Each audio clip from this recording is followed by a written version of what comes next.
And so where we are right now is that looking at 2020 and look at the negatives, this was probably one of the hardest years in living memory. An optimistic future seems less sure. People have experienced death, loneliness, and disappointment. There have been divisions, a loss of trust in our governments and authority figures, and in bitterness that has just run rampant in many, many people's lives right now. You know, almost every person I know has faced some sort of hardship during 2020. But some of the positives I wanted to share is that although there are many struggles, in struggles we can find victories and blessings in that too. I feel like in 2020 that many priorities are changing during this time. There's less focus on our careers and on things to do, but really we're focusing more on relationships and really focusing more on loving others and appreciating our family. I feel like there's been a huge priority focus on ministry and connection. And I just have this picture here of my youth group, and I feel like even for myself personally, that this whole year 2020 has been a great change of pace for myself, because in the past I used to be very focused on logistics, on what's going to happen on Friday, on Sunday, on Tuesday, on Wednesday. I'm always thinking about the next message or the next way to organize an event. But in 2020, I feel like God's been really emphasizing in my life, let's focus on relationships. Let's focus on discipleship. Let's focus on reaching out to people through social media and just trying to understand through WeChat, how can I pray for you? How can I love you more? And so in this picture I have here is just the youth group that we have at TEF. It's called KG, Knowing God.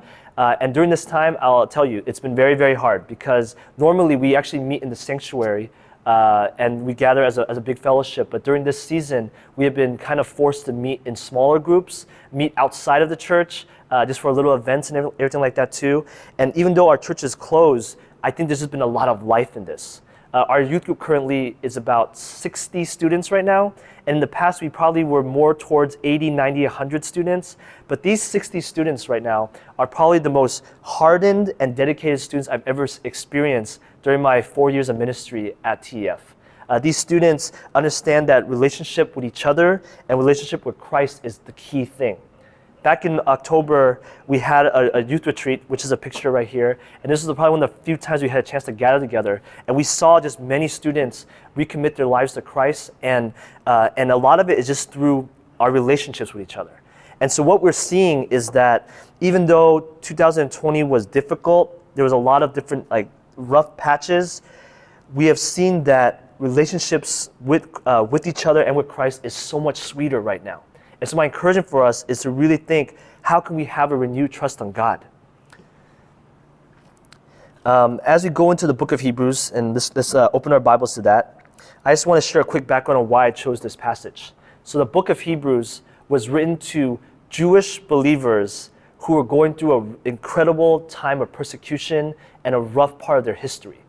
This persecution was so difficult that many people were thinking, let's go back to our comforts. Let's stop meeting together. Let's stop trying to go to church. Let's just go back to the things that we know. And so the author of Hebrew, his encouragement was, as a people, we need to endure. As a people, we need to hold fast to who Christ was. And so the whole first 10 chapters of Hebrew is just the author saying, Christ is better than the prophets. Christ is better than church. Christ is better than the high priest. Christ is better than the law. Christ is better than anything you can possibly think of. Like, he is truer, he is better. If you rely on him, his works cover over all of our sins.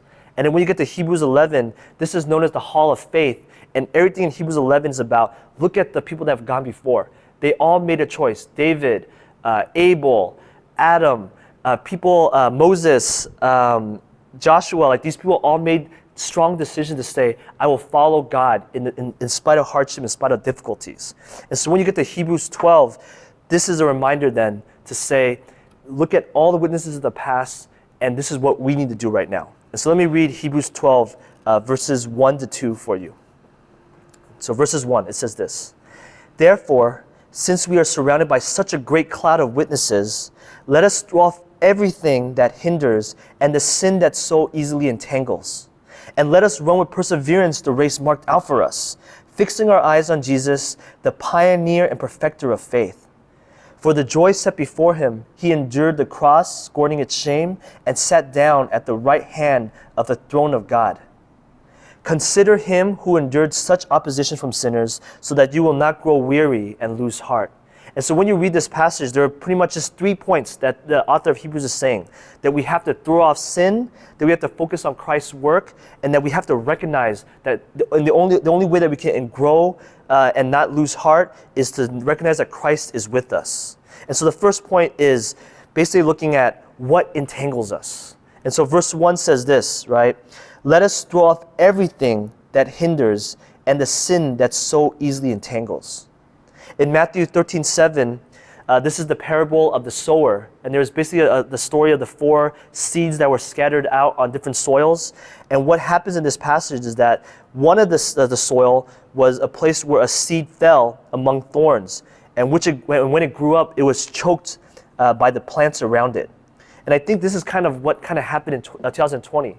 That for a lot of us, what we thought we knew about who God was, or what we knew was what gave us comfort, was kind of choking away our faith because of just what was happening throughout all 2020. Like a lot of things that we found comfort in, our career, our finances, our health, our family, our relationships, our social life, our attitude, our personal growth was all really affected in a way where sin was just choking us in a lot of ways.